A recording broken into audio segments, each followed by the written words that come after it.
Bab 1, Konflik 2. Manajemen konflik. Desi Rinayanti Pelealu.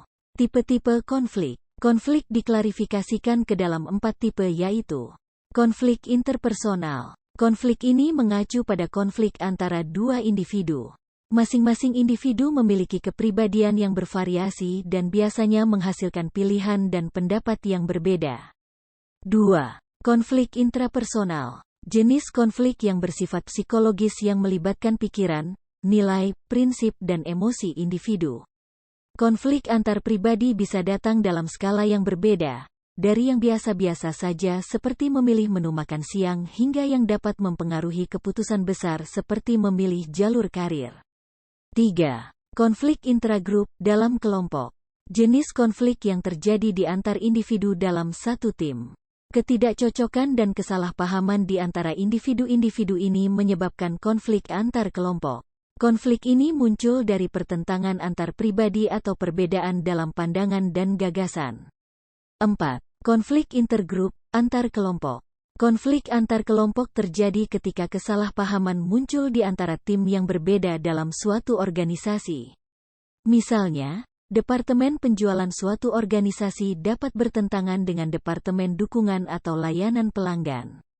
Penyebab dan konsekuensi konflik. Setiap individu di dalam suatu kelompok masyarakat pasti memiliki perbedaan pandangan, pendapat dan cara berinteraksi.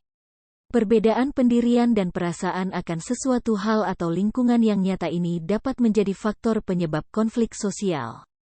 Konflik timbul karena beberapa alasan, yaitu perbedaan persepsi atau pandangan. Perbedaan dalam persepsi, nilai-nilai dan sikap individu atau kelompok atas masalah yang sama menyebabkan konflik antar pribadi atau antar kelompok. 2. Persaingan berlebihan. Sumber daya organisasi yang terbatas dan setiap unit yang menginginkan bagian secara maksimal akan menimbulkan persaingan.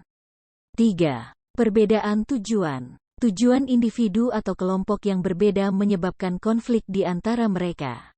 4. Saling ketergantungan. Ketika pekerjaan diteruskan dari satu unit ke unit lainnya, saling ketergantungan di antara unit dapat menyebabkan konflik. 5. Pola kebiasaan. Beberapa orang suka berdebat. Mereka menikmati konflik sebagai kebiasaan. 6. Karakter pribadi. Ketika anggota kelompok berbeda dalam sikap kerja, usia, pendidikan, temperamen dan tingkat status, potensi konflik antar kelompok menjadi tinggi. 7. Kekuasaan yang tidak jelas dan hubungan tanggung jawab. Ketika otoritas dan tanggung jawab individu dan kelompok tidak didefinisikan dengan benar, orang tidak memahami peran satu dengan lain. Konflik yang terjadi di antara individu membawa suatu konsekuensi positif dan negatif. Konflik positif dikenal sebagai konflik fungsional dan konflik negatif dikenal sebagai konflik disfungsional. Konflik positif, konflik fungsional.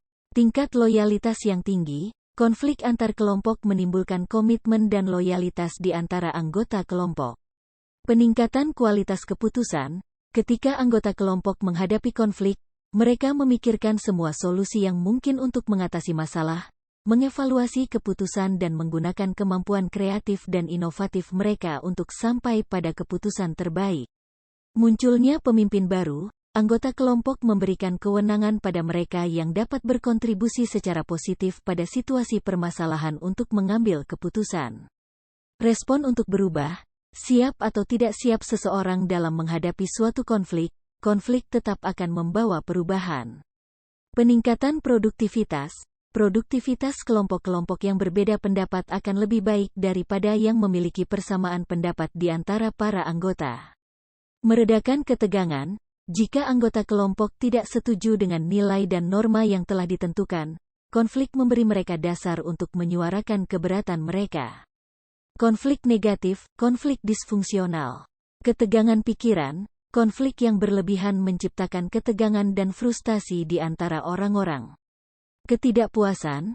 Orang tidak puas dengan pekerjaan mereka dan akibatnya akan menurunkan produktivitas organisasi. Kegagalan komunikasi. Ketika individu atau kelompok mengembangkan ide-ide yang bertentangan, mereka menghindari berinteraksi satu dengan yang lain.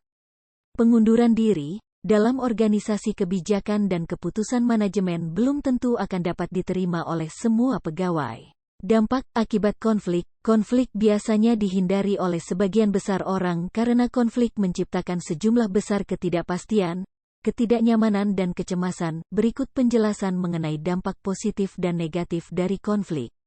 Dampak positif. Terbuka terhadap ide-ide baru. Konflik adalah alat yang efektif dalam menghasilkan solusi baru.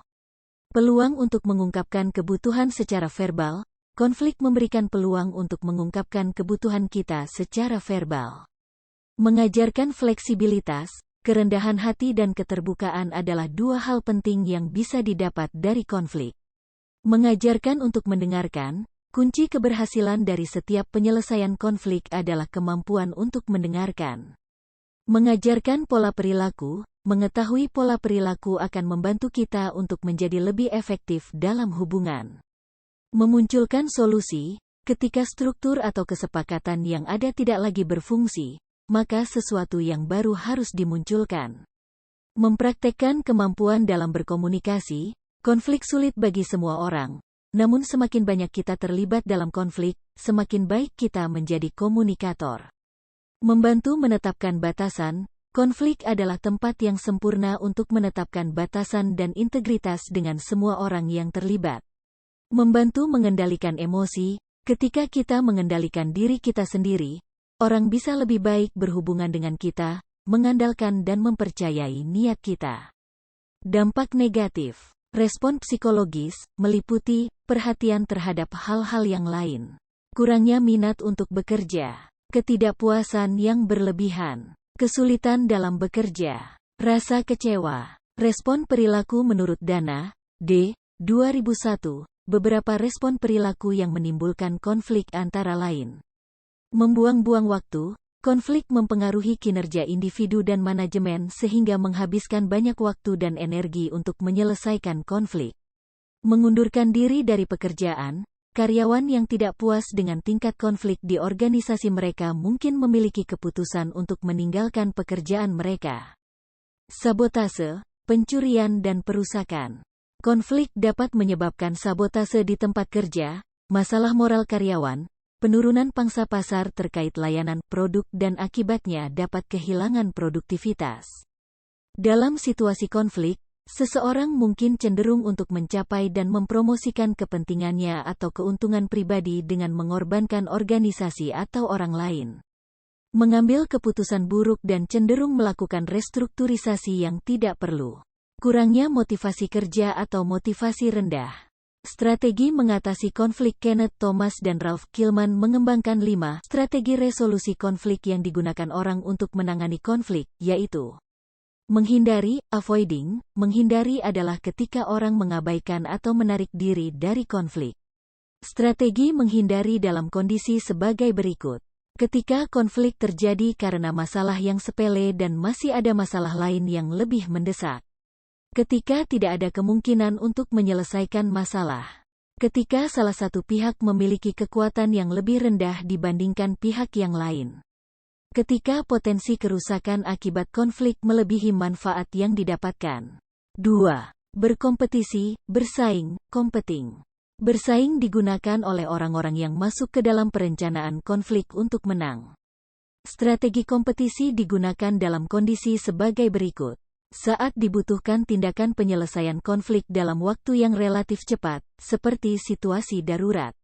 Ketika kebutuhan pihak lain tidak terlalu penting.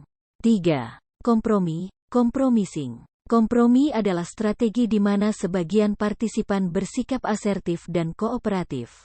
Kompromi dianggap adil, bahkan jika tidak ada yang senang dengan hasil akhirnya.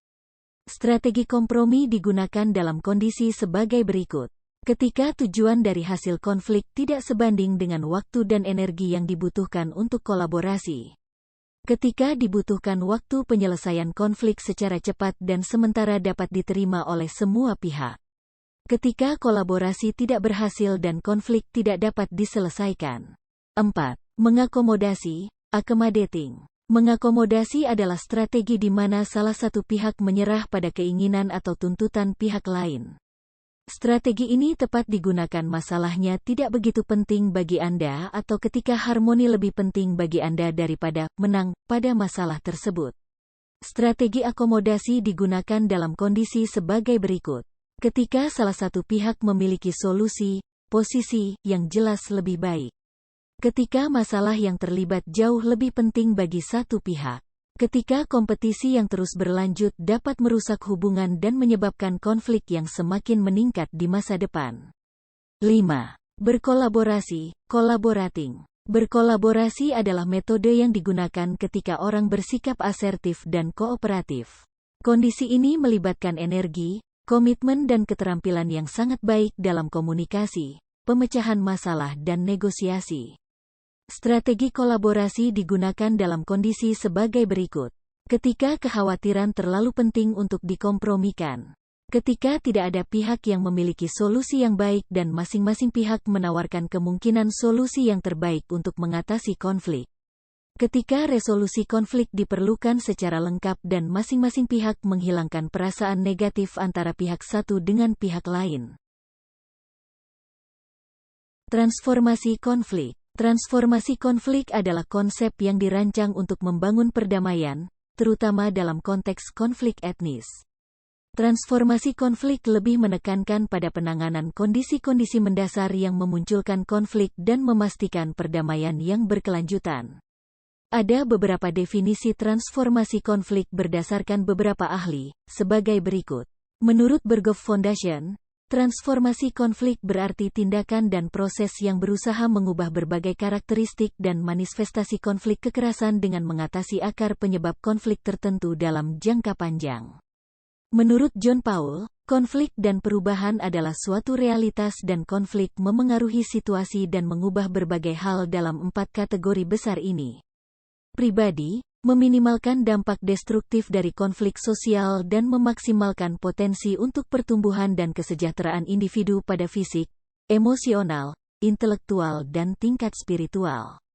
Relasional, meminimalkan komunikasi yang buruk, memaksimalkan pemahaman dan bekerja dengan ketakutan dan harapan yang terkait dengan emosi dan saling ketergantungan dalam hubungan. Struktural, memahami dan mengatasi akar penyebab dan kondisi sosial yang menimbulkan ekspresi konflik yang berbahaya. Budaya, identifikasi dan pahami pola budaya yang berkontribusi pada kebangkitan ekspresi kekerasan konflik dan membangun sumber daya untuk merespon secara konstruktif dan menangani konflik. Contoh kasus, konflik antar karyawan. Perlu diketahui bahwa tidak semua masalah karyawan melibatkan atasannya. Pada beberapa hal, konflik pun bisa terjadi antara sesama karyawan. Misalnya, saat mereka memiliki perbedaan pendapat tentang bagaimana melakukan sesuatu, atau saat seorang karyawan merasa direndahkan karyawan lainnya. Konflik tersebut bisa menjadi serius apalagi jika mengakibatkan rusaknya kerjasama dalam perusahaan. Dampaknya, lingkungan kerja tidak lagi kondusif dan mungkin akan mengganggu karyawan lainnya yang awalnya tidak terlibat. Pertanyaan atas kasus tadi. Pertanyaan 1. Carilah inti dari kasus tersebut. Pertanyaan 2. Carilah solusi agar masalah tersebut teratasi. Pertanyaan 3. Buatlah kesimpulan dan saran atas konflik tersebut. Terima kasih.